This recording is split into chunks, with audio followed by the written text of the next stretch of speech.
On this episode of Canadian Football League Weekly, we discuss the Week 9 games played north of the border, where quarterback Trey Ford led the Edmonton Elks to their first win of the season and their 700th in franchise history. Way to go, Edmonton.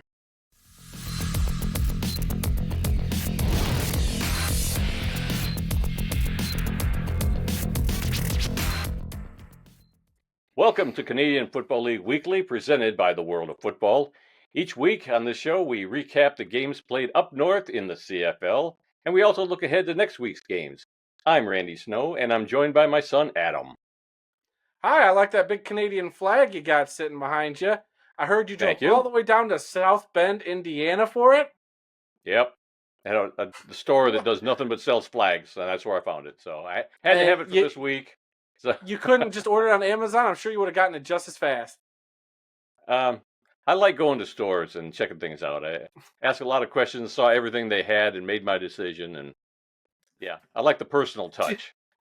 Do you have the Canadian flag, but in red, white, and blue? Is that what you went and asked them, Randy? No. Were you that guy? No. Nope. Okay. Nope. All right. But I went. I got what I wanted, and I'm happy with my purchase. Well, there you go. All right. Let's start with Week 9. It started off on Thursday night, and we saw the Winnipeg Blue Bombers shut out the BC Lions 25-0. It was Military Appreciation Night at the game. In the second quarter, Winnipeg kicker Sergio Castillo kicked a 60-yard field goal, his second of the season, giving the Blue Bombers a 6-0 lead. Winnipeg extended their lead to 13-0 just before halftime, when wide receiver Lucky Whitehead caught a 9-yard touchdown pass from quarterback Zach Collaros. Castillo added 2 more field goals in the third quarter and 2 more in the fourth quarter during the shutout win. Winnipeg quarterback Zach Collaros completed 27 of 33 passes for 295 yards and a touchdown. He also ran for 17 yards. Running back Brady Oliveira ran the ball 17 times for 100 yards, while wide receiver Ontario Wilson had 7 catches for 112 yards. Kicker Sergio Castillo made 6 field goals, the longest from 60 yards. He's the first kicker in CFL history to make 2 60-yard field goals in a career. He also made a 60-yarder in Week 4 against Calgary. Castillo scored 19 of the Blue Bombers' 25 points. On defense, linebacker Adam Bighill had 7 tackles and a sack. For British Columbia, quarterback Vernon Adams completed 8 of 17 passes for 74 yards and an interception. Adams suffered a knee injury in the fourth quarter and was replaced by Jake Dolegala. Wide receiver Alexander Hollins led the receivers with 3 catches for 43 yards. On defense, linebacker Ben Haladik had 8 tackles and a sack. So my question to you, Adam, is, was Winnipeg that good, or was BC that bad this week? That's a tough question because, I mean, we kind of thought Winnipeg, not that they were back, but we was like, they still got fight in them. But, they just couldn't put it together. So, I don't know. British Columbia just came off of that bye. Was that just, I don't know, they got too rested? Maybe were they too cocky going into it? Like, oh, Winnipeg's falling off the cliff. We're the new top dog in the West. We got this. Was it just a little bit of that? Just a little bit of humble pie? I don't know. It's probably a little column A, a little column B, to be honest with you. I mean, British Columbia might not be as good as we thought, and Winnipeg might not be as bad as we thought. I mean, it's somewhere in the middle there. Yeah, well, Vernon Adams did not look like himself. He looked very unsure of himself. His passes were off the mark. Something was going on with him, I think, before the game even started. Yeah, hard to say. The mental part of football is such a big thing. It's hard to know what some of these guys are going through. I'm not saying that he is going through anything, but I mean, like I said, they also had a week off. To me, you have a week off. Usually you come back, you're refreshed, and maybe there's a little less focus. I mean, I know they get a couple of bye weeks every year, but I don't know. Maybe it was just, like I said, a little less focus. Maybe a little cockiness. It could be a plethora of reasons. On Friday night, we saw the Montreal Alouettes defeat the Hamilton Tiger Cats 33-16. There was no scoring at all in the first quarter, but on the first play of the second, Hamilton defensive back Kenneth George Jr. intercepted a pass from Montreal quarterback Davis Alexander and returned it 18 yards for a touchdown, giving Hamilton the 7-0 lead. Montreal then tied the score at 7 apiece when wide receiver Charleston Rambo caught a 24-yard touchdown pass. Kicker Jose Maltos added a field goal to make the score 10-7 for Montreal at the half. In the third quarter, the Alouettes would complete a long pass to Rambo that was initially called a touchdown, but replay showed that he was down at the 1-yard line. Quarterback Caleb Evans then came in and scored on a 1-yard touchdown run, making the score 17-8. In the fourth quarter, Alexander suffered an injury, so Caleb Evans entered the game, and on his very first play threw a touchdown pass to wide receiver Edward Delaire, the first of Delaire's CFL career. Hamilton answered with a touchdown pass to wide receiver Tim White with 2 minutes and 41 seconds left on the clock. They also made the 2-point conversion to make the score 27-16, still in favor of the Alouettes. But Montreal scored with 1:42 left on a 5-yard run by running back Walter Fletcher, making the final score 33-16 and giving Montreal their 7th win of the season. Montreal quarterback Davis Alexander, who was making his first CFL start, completed 19 of 27 passes, 262 yards, and a touchdown, as well as an interception. Backup quarterback Caleb Evans scored a rushing touchdown. Running back Walter Fletcher ran the ball 8 times for 56 yards and a touchdown. Wide receiver Charleston Rambo had 4 catches for 86 yards and a touchdown. And on defense, defensive back Najee Murray had 10 tackles, and linebacker Tyrese Beverett had 6 tackles, a sack, and 2 tackles for loss. For the Tiger Cats, quarterback Bo Levi Mitchell completed 29 of 42 passes for 240 yards, a touchdown, and a pair of interceptions. Running back James Butler ran the ball 12 times for 69 yards. Wide receiver Shamar Bridges had 9 catches for 76 yards, and wide receiver Tim White had 3 catches for 45 yards and a touchdown. On the Tiger Cats defense, linebacker Kyle Wilson had 5 tackles and a sack. So, Dad, Can Montreal stop anybody? Even with a backup quarterback, they continue to win games. Yeah, you mean can Montreal be stopped? No, I don't think anybody can stop Montreal. They're just too good right now. They've got the second and third string quarterbacks in there. They're still winning games. So I don't know. I think you're looking at a team of destiny this year. I don't see them slowing down at all. Let's be careful with the destiny talk. Look, I think they do have a very, very well-rounded roster. Not going to mix words about that. They definitely, top to bottom, got a great roster, and it's clear that the quarterback depth is good enough to keep this team winning games, and that's what you want out of your backups. So, that's awesome to see for them. And after that Grey Cup win last year, like we've talked about it for how many weeks now, this is not the team we thought we were going to get this year. They've proven everybody wrong. We said it last week, finally, kind of definitively. They are the best team in the CFL. We're still riding that trend. They're the best team, top to bottom. Yeah. Even with backup quarterbacks in there, still the best team. Yeah. I don't know what else to say. They're just they look really good. They've been surprising me all season long. They continue to surprise me. So and Hamilton, I thought they'd kind of turned the corner, but they went right back to the way they looked the first couple of games of the season when they couldn't win a game. On Saturday night, the Edmonton Elks defeated the Saskatchewan Roughriders 42-31. It didn't take long for the first points of the game to be scored as Saskatchewan wide receiver Mario Alford returned the opening kickoff 101 yards for a touchdown and an early 7-0 lead. Late in the first quarter, Elks quarterback Trey Ford threw a 93-yard touchdown pass to wide receiver Tevin Jones. It was the 4th longest touchdown pass in CFL history and made the score 13-8 in favor of Edmonton.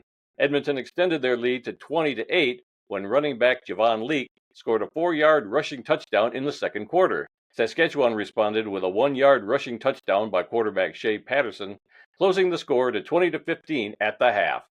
With 1 minute and 57 seconds left in the third quarter, Saskatchewan wide receiver Ajo caught a 26-yard touchdown pass, giving Saskatchewan a 1-point lead.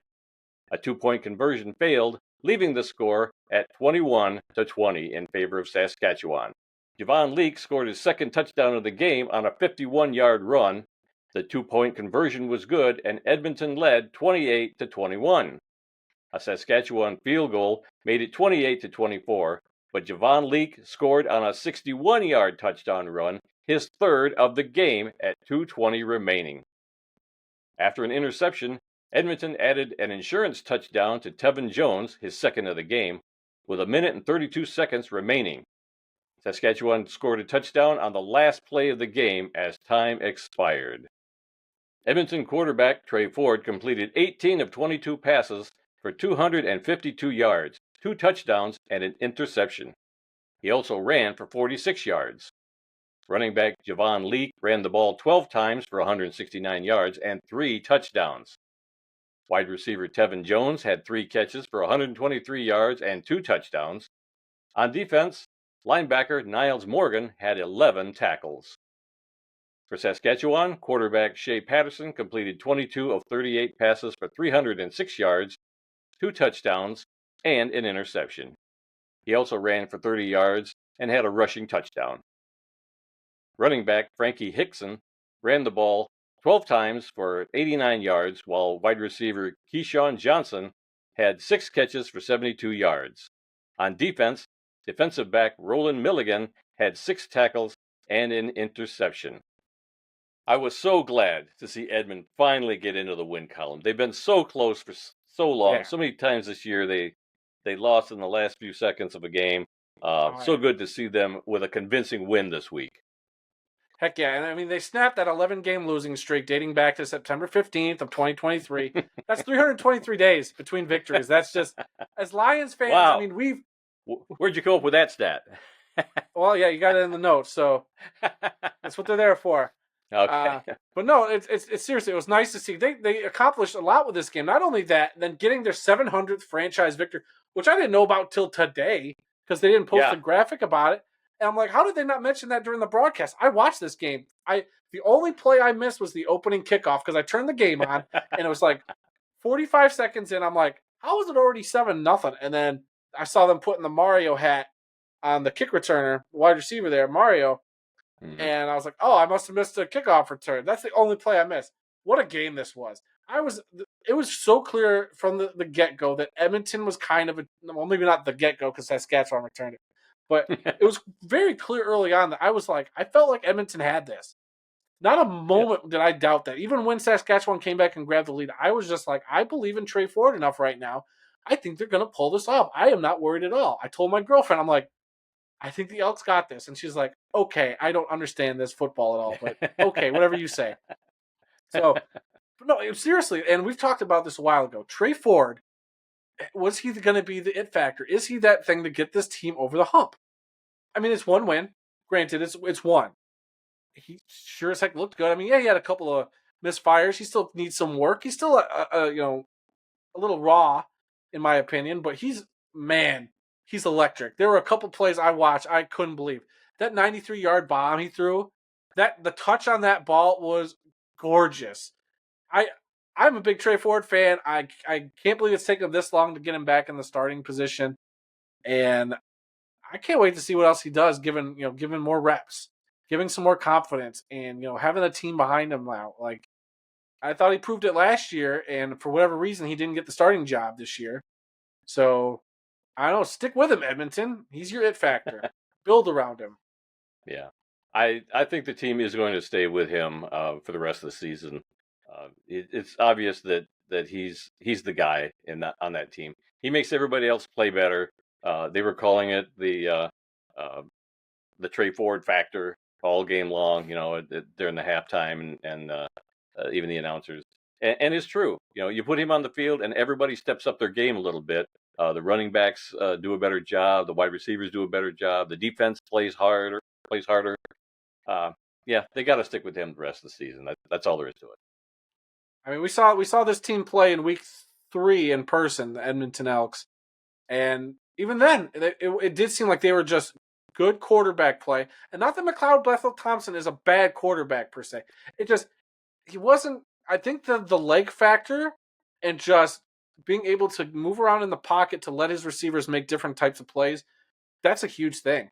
That's a big thing Trey Ford did real well that attributed to a lot of the stuff happening. Every time he would motion or move, he draws eyes, and then that allowed Leak to get the type of game he had. Unbelievable game for him. So, I don't know. The Trey Ford factor is a real thing, and I'm going to be very curious to see how that all looks going forward. Yeah. And that game that we were at in Toronto, how did they lose? On a walk-off field goal at the end of the game. That's how close that game was. It was. I mean, they did that 3 times this season, but I'm sure the Elks are tired of hearing that. Well, let's give them their due. So 700, career franchise wins or whatever you want to call it, total franchise Yep. wins, unbelievable. Now they join the Stampeders as the second club to hit that milestone. We talked about that earlier this year. Now we got, it took 9 weeks, but now here's the Elks catching up to them. So it's pretty awesome. I'm shocked that that's only 2 teams that have reached that milestone, to be honest with you. So good for them, and hopefully it's here, up from here on out for the Elks. I really hope so. Otherwise, you just jinx them by buying that shirt. No, this was the good luck charm. Oh, were you wearing that during the game? No. Oh, But it was in the closet. not so. really. It was in the closet. Yeah, not much of a good luck charm then. And to round out the Week 9 slate of games on Sunday, saw the Calgary Stampeders defeat the Toronto Argonauts 27-23. The opening kickoff by Toronto went through the end zone, giving the Argos a 1-0 lead. That's a 100-yard rouge for those of you keeping track at home. Just before the end of the first quarter, Toronto quarterback Cameron Duke scored a rushing touchdown, extending their lead to 8-0. In the second quarter, a touchdown catch by Toronto wide receiver Richie Sindani increased the Argos' lead to 15-3. Toronto running back Kadeem Carey scored a rushing touchdown, making the score 22-6 going into half. The only scoring in the third quarter was a rouge by Toronto when a punt went through the end zone. But it was all Calgary in the fourth quarter. A touchdown by wide receiver Markin Michel and another by wide receiver Cam Eccles brought the Stampeders to within 2 points at 23-21. A field goal by kicker Rene Paredes with 2 minutes and 5 seconds left, and another with 39 seconds remaining gave Calgary a 27-23 lead. An interception by defensive back Demario Houston with 6 seconds remaining sealed the come-from-behind win for the Stampeders and kept their home record to a perfect 4-0 on the season. Calgary quarterback Jake Maier completed 26 of 37 passes for 287 yards, 2 touchdowns, and an interception. Wide receiver Reggie Begelton led the receivers with 8 catches for 97 yards. Kicker Rene Paredes made 4 field goals, the longest of which was from 51 yards. He also surpassed 2,200 career points with his first field goal of the game. On defense, cornerback Kenyon Reed had 6 tackles. For the Argonauts, quarterback Cameron Dukes completed 18 of 26 passes for 177 yards, a touchdown, and an interception. He also ran for 95 yards and a touchdown. Running back Kadeem Carey ran the ball 8 times for 31 yards and a touchdown. And wide receiver DeMonte Coxie had 4 catches for 61 yards. On defense, linebacker Jonathan Jones had 11 tackles and 2 tackles for loss. All right, so it was all Toronto for 3 quarters, but they got to kind of play that fourth quarter, which was dominated by Calgary. These 2 teams will actually meet again next week in Toronto. What were your thoughts on this game? I thought Toronto was going to win this game going away. My gosh, even though they only scored 1 point in the third quarter, they still had a lead going into the fourth, a sizable lead going into the fourth quarter. But to give up 21 points in that last quarter and not score anything, it killed them. And I was so disappointed because Toronto is my team. But man, oh man, they really messed up that game big time. But they'll get a chance to rectify that this weekend. Yeah, I mean, Toronto, man, what a season of up and downs for Toronto. 1 week they're looking like, hey, you know what, they could be a good competitive team. Then the next week it's like, what are they doing? They're clearly missing something on this team. I don't know what it is they're missing, but they're missing something. Yeah. Another note from this game is the Stampeders gave away 1,200 tickets to residents of Jasper, Alberta, who've been having wildfires in their area. The team also made a $40,000 donation to the Jasper Relief Fund. That's been a big thing. It showed people walking up and getting free tickets to the game and just showing their ID that they lived, in Jasper. It's been on the news quite a bit lately that wildfires are just ravaging that whole area up there. So I thought that was a nice thing that the team did for them. And for sure, I mean, you love to see stuff like that. Yeah. Another note I had on the game, they mentioned defensive lineman Ralph Holly, who wore number 99 for the Argonauts. He actually played at Western Michigan University here in California, and he played 2 seasons with the Philadelphia Stars in the USFL in 2022 and 2023. So we might have seen him play. Didn't we see the Stars play once? Yeah, I think so. So I Saw thought him that play was a an couple interesting. times. I thought that was just an interesting little tidbit on that game. Yeah. And then lastly, Ottawa Red Blacks on a bye this week. So all right, let's take a look at the CFL standings after 9 weeks. In the East Division, it's Montreal at 7-1, Ottawa at 5-2, Toronto at 4-4, and Hamilton at 2-6. And in the West Division, it's the Saskatchewan Roughriders and the BC Lions, both at 5-3. The Calgary Stampeders at 4-4, Winnipeg Blue Bombers at 3-6, and the Edmonton Elks finally at 1-7.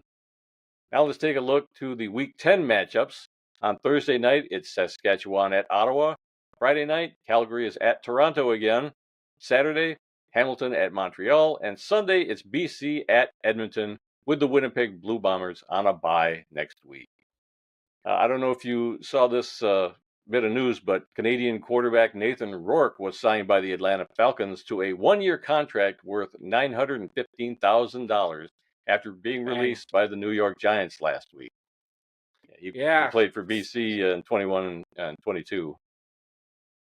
Yeah, I mean, he's already in a stacked quarterback room. You know, they got Michael Penix they drafted.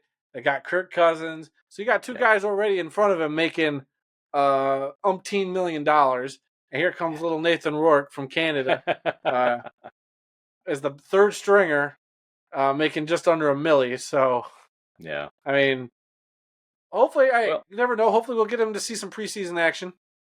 Yeah. Well, and hopefully he'll get some good coaching down there and learn a lot from those guys and maybe find a different job either in the NFL or maybe back in the CFL next year. Who knows? Yeah, we'll see. I mean, I don't know if a CFL contract's paying him what a third string contract apparently is going to make in the NFL, but hey, probably good for him. not. Glad he wasn't out of a job for long. Clearly, he's still some sort of commodity to NFL teams, even though nobody really wants to start him or play him, give him any significant playing time. Yeah. Did you see this story? Competitive eater Joey Chestnut was at a fair in Regina competing against 3 Saskatchewan Roughrider players, running back A.J. Olette, defensive lineman Anthony Lanier II, and offensive lineman Jermarcus Hardrick in a mini donut eating contest. Now, I don't know if those were Tim Horton donuts or not because they were in generic brown boxes, so I'm just assuming that they were Tim Hortons, but if it was, why wouldn't they have the Tim Hortons sign all over the place? I don't know. Makes me wonder if they weren't Tim Hortons then. Yeah, you're probably right. They just got some little Debbies, I'm sure. Well, that could be. I don't know. Regardless, Chestnut set a new world record for eating 343 donuts in 8 minutes. The 3 Saskatchewan players consumed a combined total of just 98 donuts. Whoa. How embarrassing for them. Very embarrassing. How many could you eat? How many do you think you could eat? I could probably eat 2 dozen, and that'd be about it. Oh. I mean, how many come in a bag? I could probably kill that whole bag if I wanted to. If I was hungry enough, maybe even a glass of milk, I could probably do it. Yeah. Yeah, they were drinking to watch. Competitive eating, the milk wouldn't help. Yeah, they were drinking quite a bit to soften up those donuts, but I don't know if it was milk or not. I'm going to say it wasn't. All right, my strategy: you get the bag, you put the water in the bag, you shake it up, and you just try to chug it. Just chug it like a nasty protein shake. That's how you do it. Yeah. Well, that may be how you do it, but it's not how the world record holder does it. Well, not for long. That's all the time we've got for this week. Remember, folks, some people may love football more than we do, but nobody, and I mean nobody, loves more football than these 2 guys here in Kalamazoo. Until next time, I'm Randy Snow. And I got a new hat. Very nice. That's Adam. We'll see you all next week on the 55-yard line.